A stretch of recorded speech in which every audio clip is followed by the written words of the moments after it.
What is up, ladies and gents? It is your friendly neighborhood BJJ podcaster, Rafa Esparza, coming to you with another great installment of The Bullpen. It's the finale, y'all. I don't know if you are as excited as I am and also as confused. We'll get to that in a second, but we have some friends joining us today, and I cannot believe that we have probably the handsomest panel in all of the PGF. We have one person really starting to make things even handsomer than it was expected, and that is not Kevin Sherrill. It's actually Jason Anik. Jason Anik, what are you doing here, sir? That is the question of the day. What a pleasure to be here with you boys. I was a little intimidated sitting right next to handsome Kevin, but I think I'll just have to figure that out as we go along. I'm blown away. You know, I was just saying to Kevin, I grew up on football, basketball, baseball. The UFC is certainly a big part of my life, but I'm blown away here. We've seen 120 matches in 4 days. Now it's down to the final 8. Give me all of this. I can't get enough of this. I don't think it's annual. I think it's seasonal, so I think we get another one of these before next year. Give me all of this. I'm all fired up. Well, you have done an excellent job. We wanted to bring you on because we wanted to give you some more shine this week, sir, because it has been great having a fellow professional broadcaster to bring up the average of people like one handsome Kevin Sherrill, who's been an athlete a little bit more than a commentator in the past 24 hours. Yeah, it's been a busy time, man. I like to do both, but usually not so crowded together like this. But it certainly has not been a boring week for me. It's been fantastic to be out here. This is a madhouse. This is what we love about the PGF, man. You never really know what's going to happen, which, yeah. Let's preview that, and we'll get to that in a second. Let's go ahead and pull the group of us together because it's time that we actually throw to the submission of last night.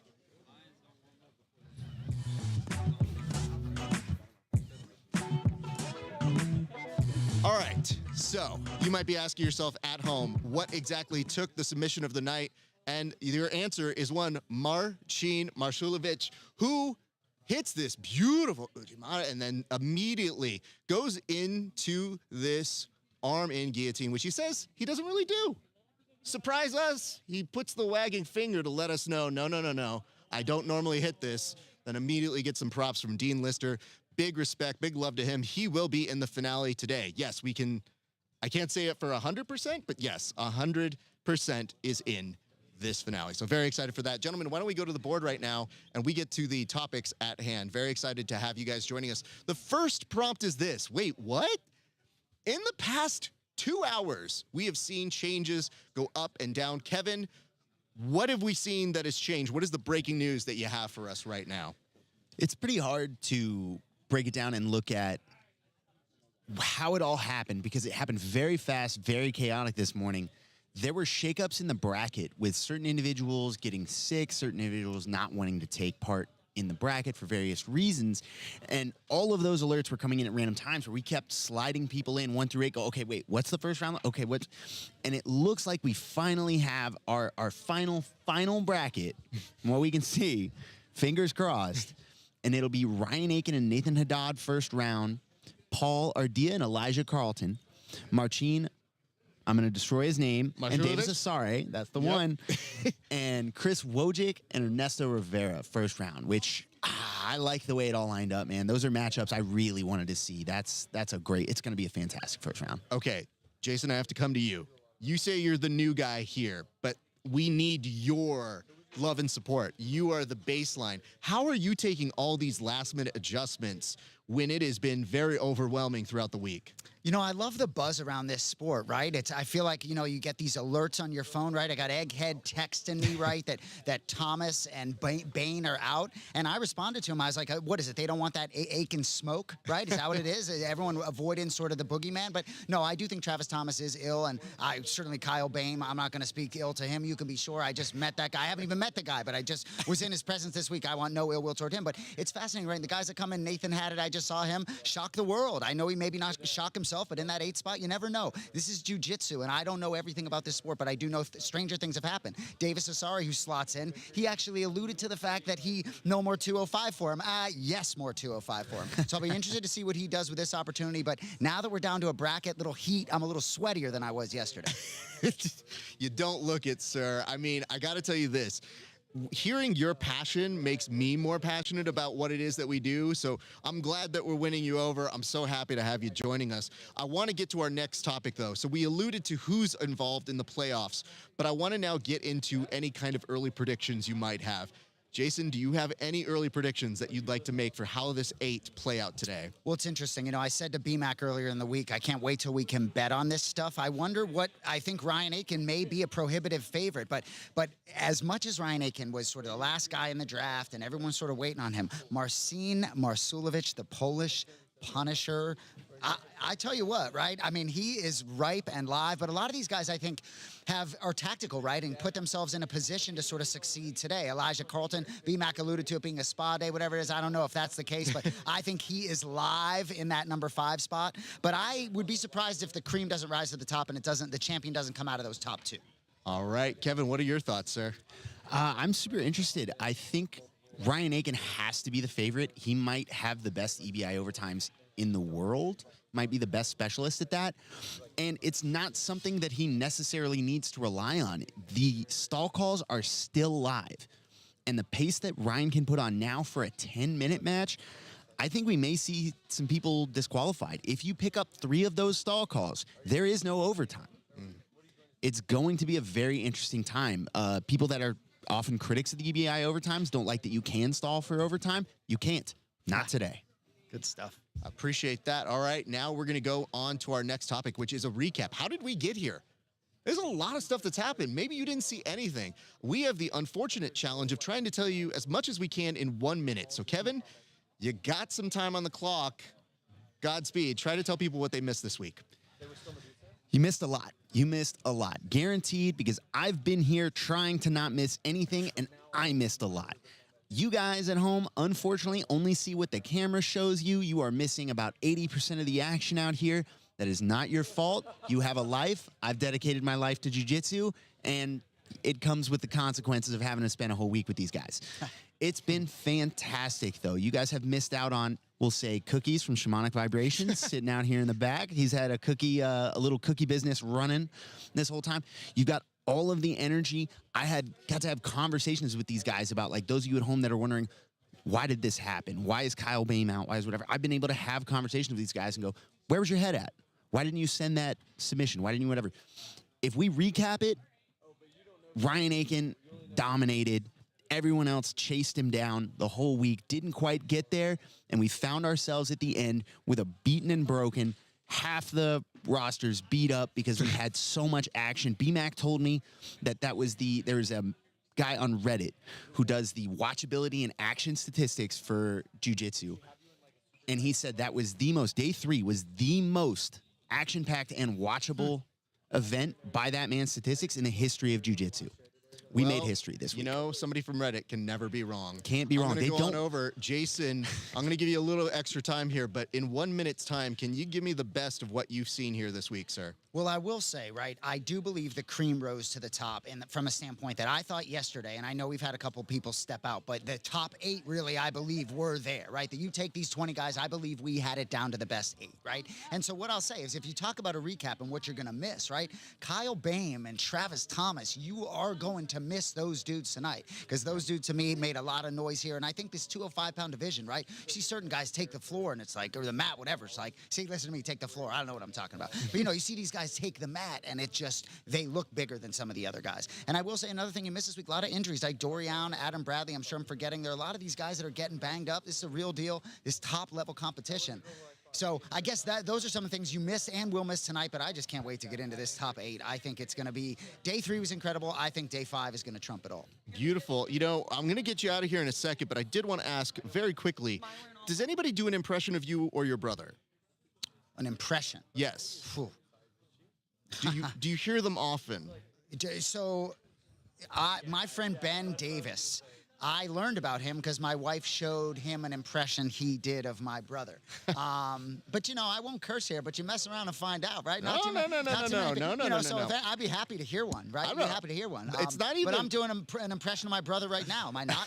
Do I sound like him? No, get out of here. Sound like him? And he, you know, but I will say this jiu-jitsu world, right? I walk around here. I don't know who knows. I don't know how much crossover is in these worlds. I know a lot. You know, Joe Rogan doesn't know who Patrick Mahomes is, right? Right. There's a lot of crossover, and there's a lot of people that stay in their own lane in this stuff. The reason I bring it up is, as a fellow broadcaster, whenever I hear him talk, I occasionally hear your brother do what I consider the most respectful laugh there is in all of broadcasting, because he does the very quick ha, like in and out whenever he does the laugh, and it doesn't get in anybody else's way.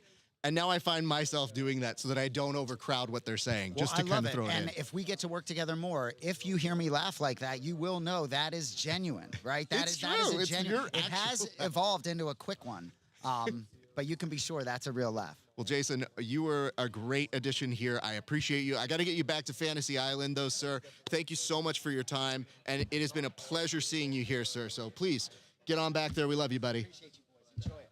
All right. Sliding out is one Jason Annex. Sliding in is one Matt Elkins, the Beast, the Savage. He's a good-looking guy, too. We got a really handsome panel today. Matt Elkins, how you doing, brother? I'm doing fantastic, Raph. Thank you for having me, Kevin. It's an honor. Well, listen, dude, there were a lot of rumors that you were about to get in there. How close were we potentially to seeing the Matt Elkins out on that mat? I would say that the people definitely were upset that I wasn't able to step in. You know, I had a very serious salsa dancing incident yesterday, and so I was unable to step in. A bit of a laundry mishap as well, so Handsome Kev did what he does, saved the day, and a really entertaining match from our boy here. Thank you for saving the day, Kevin. Appreciate it, that. man. Well, gentlemen, let's go to our next topic, which is some awards. We want to give out some unforeseen awards. For example, you could say that, yeah, Sebastian had the best speech, the post speech of the week. But do you have any other awards that you can hand out, whether it be from the action on the mats or elsewhere? I'm going to start with you, Kevin Sherrill. Yeah, I'd like to give an award to Bobby Botham, Stephen Eakin, because when my boy Paul Ardia overstepped and put blueberry-flavored coconut water's name in his mouth without some respect, he needs to get my drink's name out his mouth. When he came for blueberry coconut water, he came for us. And Stephen Eakin was right there with the mic to step in and say, "No, sir, that's my drink. I'm feeling it." Appreciate that. Let's now go on over to you, Matt Elkins. Do you have any awards to give out, sir? Yeah, I'd like to give a golden wheelbarrow to Davis Asari for having a huge set of nads, for stepping in here with a ripped-off foot. I think he returned the next match against Kyle Bame. Obviously, as the last season's main regular season winner, he definitely could have taken a little time off and just decided to come back and played at his weight class. But he stepped out there, complete gangster, and completely earned my respect. Obviously, he's an incredible jiu-jitsu practitioner, as you guys have seen. But man, how tough is that guy?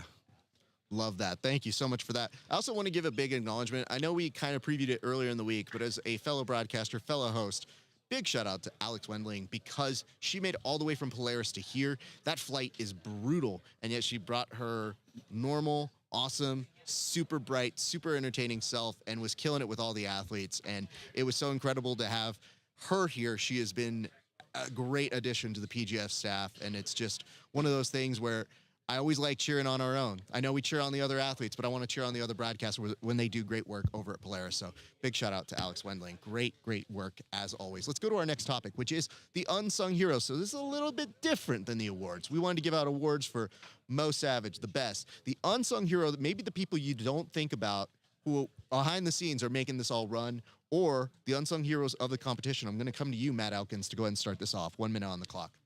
Yeah, I want to give a quick shout out to our production crew. These guys, a lot of them have been involved with the PGF when it started literally in a gym in Decatur, Alabama, and now we've got a world-class production team. So definitely want to give a shout out to those guys. And I also would like to give a shout out to the referees, man. I think that the referees caught a lot of flack this season with the stalling calls and things like that. And it's just really a tough job. As you guys have probably been paying attention, the nucleus of jiu-jitsu is kind of changing, some of the rules, some of the what people want to see, what rule sets we're championing and things like that. And these guys are out here trying to make sure that the rules are implemented the right way. And it's a very unique thing that's happening here. I thought they did a really good job, and it was a really tough task. And I know that some of the coaches were jockeying them hard to get stalling calls and stuff like that. And so I wanted to give them a shout out real quick. Appreciate that. Kevin, yours. Yeah, I'm also going to give a shout out to members of the production staff. I think a lot goes into this production. I think this is the best production in jiu-jitsu. It's incredible. Years ago, I told BMAC he was a little worried about people stealing his rule set. And I told him, man, it's not the rule set that makes the PGF. It's the people. It's the people that get involved in this. They throw their heart and soul into it. So I got to give a shout out to people like Cody, Becca, Drew Foster, Kai, Keelan, Isaac, Miggy, Ben, all you guys. You guys deserve a little bit of airtime as well. You guys deserve that acknowledgement. Great work, guys. We're not quite at the finish line. Fantastic job. Absolutely. And big shout out to our buddy Tim Freeman, who is unfortunately ill, but we wish him well. And we're now going to get to one of our last topics. This is best of. So, gentlemen, I'm going to give you 35 seconds to tell me the best of this week. So, Kevin, I'm going to come to you. Do you have any matches or moments in terms of competition that stick out to you, sir? Yeah, it's been a long week, so I think we lose sight of some of the better matches, more interesting moments that happened. I'm going to bring us all the way back to day one of the first matches, Kyle Bain versus Ryan Aiken, where Ryan passed his guard several times in dominant fashion and displayed this, and Kyle Bain stuck with it, rallied, adjusting to a new rule set, and did very well. And the entire time, both were farting. It was amazing. It was absolutely hilarious. You know what? Thank you for that information. Yep. The production picked that up. It was so funny. Thank you. The great reporting we're having you do here. Matt, I don't want to waste any other time. 35 seconds for you, sir. How do you veer off of the subject of Ryan Aiken when you say the best of? I believe he scored over 50 points in the regular season. Just a crazy performance in the quote-unquote modern era of the PGF, where there are only, I believe it's 12 matches instead of like 24 matches in the first seasons. I believe Elijah Carlton technically owns the single season point scoring record, but what a performance by Ryan Aiken. Super happy to see that guy continuing to crush it. And I mean, just a scary. They wanted me to grapple that guy coming off the couch at one point. I was like, you're going to throw me in there with Ryan Aiken off the couch, brother? I'm going to sit here with Hodger Grace. Don't mind me. All right, Kevin, you have 1 minute to talk to us about your best of plus or minus moments. So the plus or minus moments are those point differentiums for the individual team members and how much they provided their team. So 1 minute on the clock. Let's see you do it. Yeah, so it's a stat I've been looking into. This is my little baby that I'm trying to get people to acknowledge. I would love for this to get picked up and run with. What we do is we take out the team points because they do affect people score a lot, and we subtract the points they gave up. So if you got submitted, we'll say a kill, I remove 6 points from your plus minus, and then we average that against how many matches you had over the course of the year. Basically deciding how many points we can expect from you per match this season. I've got every single athlete that got in there. We got a few alternates that are very upset because they came in for 1 or 2 matches, 3 matches, and got submitted a few times, and they have a really rough plus minus, but everybody listed. And I have to say, you could be surprised at where some of these guys land. We've got Davison Souza at 9 with a plus 0.4.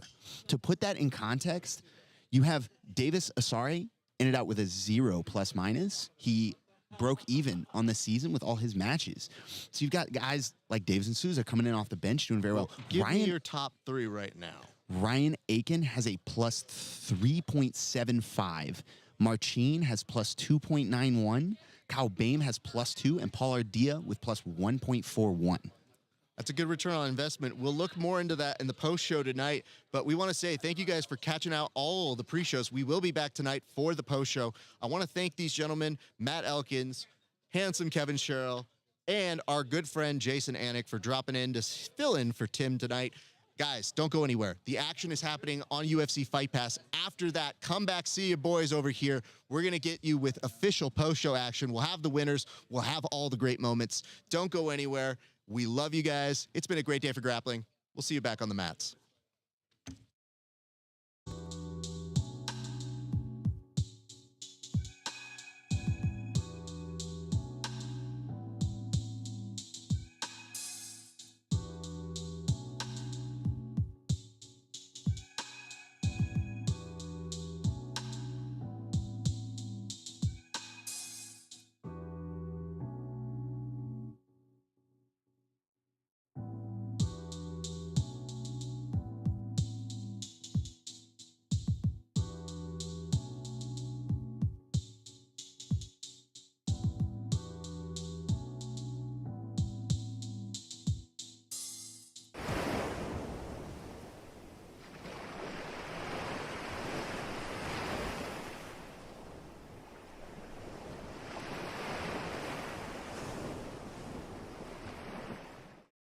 So the PGF is just like any sports league. We just do it with jiu-jitsu. Everything starts with the player draft. We take 20 world-class athletes and we split them up into 4 teams. Each team is led by one of the most legendary athletes in jiu-jitsu history. Once the teams are established, the regular season begins. Every athlete gets 12 regular season matches. The matches are 6 minutes long, and in the PGF, you can only win via submission. If you win by choke, which we call a kill, you get 6 points towards the playoff. If you win with a joint lock, we call that a break, you get 3 points towards the playoff. If the match goes to a draw, both athletes get 0 points towards the playoff, and any submission that you land in under a minute gets an extra point. The team that accumulates the most points during the regular season splits $100,000. The top 8 scoring athletes advance to the PGF playoffs, where they have a chance to become the PGF champion and win an additional $20,000.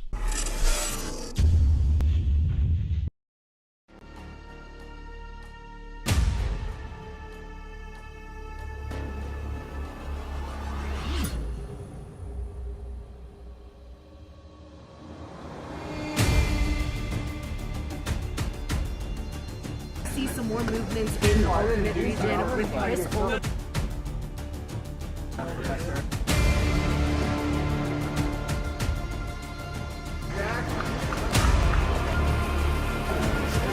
That's clean right there, baby. We know how to get recognition around here. That's how we do it.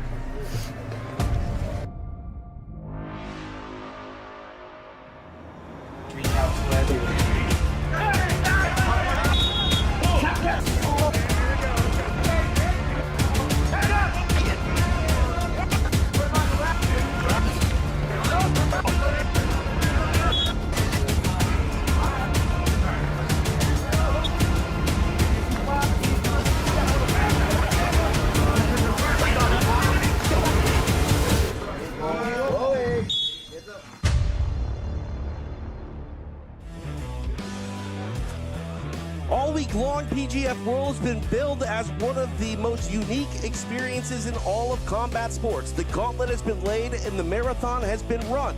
And now, after 120 matches, 8 grapplers vie for a $20,000 prize in a one-night tournament unlike anything else. It is PGF Season 7, the playoffs, powered by Once Upon a Coconut. Hey everybody, I'm TJ DeSantis along with BMAC, Brandon McCatherine. We appreciate you joining us here on UFC Fight Pass. BMAC, it has been your brainchild to put together an event like this. Now we are officially done, well almost officially done with Season 7. A $100,000 prize given out to Team New Hope Regeneration, and we'll see some luminaries from that team in tonight's mix as they try to capture another cool 20K. Yeah, what an incredible season. I just feel so happy with the way the regular season went. Having said that, a lot of attrition and some shakeups in the bracket because of that. Yeah, absolutely. Let's talk about it. All week long, it's been a ever-changing story, and would you expect anything less on playoff day? We know the main figure, Ryan Aiken, in that #1 spot, but a lot has changed below him. Yeah, a lot has changed. Travis Thomas, I believe he was sitting at #4 during the standings after the regular season. He has withdrawn. Travis is sick, and to be honest with you, he's been sick for the last 2 days of the regular season, but he powered through. His body just quit. He can't keep going. He's withdrawn. We go then to Davis Asari, who was the next man in on the bracket. Kyle Boehm, the #3 seed, has withdrawn. And we go to Nathan Haddad, PGF hero, coming in to save the day. Davis, the Season 6 regular season champion, steps in to take his shot at the $20,000 finale. Nathan Haddad, Season 6. Both of these guys won the big money in the regular season last season. And now they're going to step in and try to make it happen at the playoffs.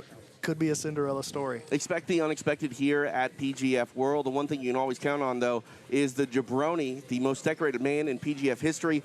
Always a factor. He's still very much in this playoff, and he would love to repeat history and, you know, shock everyone by proving that, you know, he can earn that $20K. He might have to go through a real-life teammate, though, to do so. He might have to go through Ryan Aiken, but to get to Ryan Aiken, he's going to have to go through another Atlanta superstar grappler in Paul Ardilla. Paul has been phenomenal this week. And you know what? It took Paul a little bit to get the hang of the rule set. Came on a little bit slow, but came roaring up the standings as the week progressed. And Paul shown that he's going to be a serious problem in this bracket. And let's be honest, when it comes to brackets, one-day brackets, he's the most accomplished athlete in this bracket. 4-time ADCC Trials champion. He's been at the big show 4 times, so he could really spoil the night for Ryan or maybe for the Polish powerhouse, Marcin. Oh, man, we'll see what happens. Marcin has had a phenomenal week. We've seen stars, put themselves on the map time and time again here on PGF World, and we'll see if someone can pull off an upset here tonight and have, like you said, an aforementioned Cinderella story here in Las Vegas. Standing by in our fantasy corner, it's Jason Anik and the man they call Egghead. Guys, what are you looking forward to the most here on playoff night? Oh, you say standing by. It feels like my chair's on fire. There is a different buzz in this building tonight, is there not, Egg? People are standing, a little more people filling up. It's like on these big UFC fight cards where the prelims, you get sort of a big, busy building early on, if you will. But this 8, I was saying earlier on the pre-show, I believe the cream rose to the top. Unfortunately, not going to get to see your guy Travis Thomas, B-Mac, and Kyle Bain competing in this playoff format, but I can't wait. It's been an unbelievable week. 122 matches down, playoffs to go. B-Mac, you've hit it out of the park. I know we talk about this over and over again, but I am a professional sports fan, whether it's football, baseball, basketball. You have created a regular season. It felt like a regular season. This feels like the postseason. I'm going to get out. Egg, what are you looking forward to tonight, my friend? I mean, can he do it? Mr. Number 1, Mr. Ryan Aiken, who had almost as many points as the second leading team by himself. Can he be the first person to shoot the moon, to get the team $20,000 and also get the winner of all of PGF 7 $20,000? Can he be the 40 grand man? I think there's a very good chance he can. I think there's a lot of people really afraid that he can. I think that's one of the reasons we don't have some of the people right now on our roster, because they don't want that smoke, as you said earlier. But also, hey, Marcin Marchulovic, he said all week long, you're going to know his name. And everyone on this roster knows his name. And, God love Caleb Crump. And I think a lot of them are like Caleb Crump. Maybe doing a little bit of run away from that man. He's a big man. Yeah, it's going to be really interesting to see what the bottom half of the bracket, the lower seeds, if they're able to make some noise here, because I do believe the bracket is a little bit top heavy. We can't wait to get this thing started. TJ. Guys, thank you so much. It's been a phenomenal week, and it all shapes up tonight with this one-night tournament format, 8 men, $20,000 hanging in the balance. But the action doesn't stop there. We've got ladies looking to steal the show as well. We've got a 145-pound matchup, and Kaya Jackson also returns tonight looking to defend her 125-pound title against a UFC star in Vanessa DeMapas. Yeah, listen, Vanessa, she's excited to be here. You saw her when she ran up earlier. She jumped, of course, like Vanessa would do. She jumps all over us. I'm so happy to be here.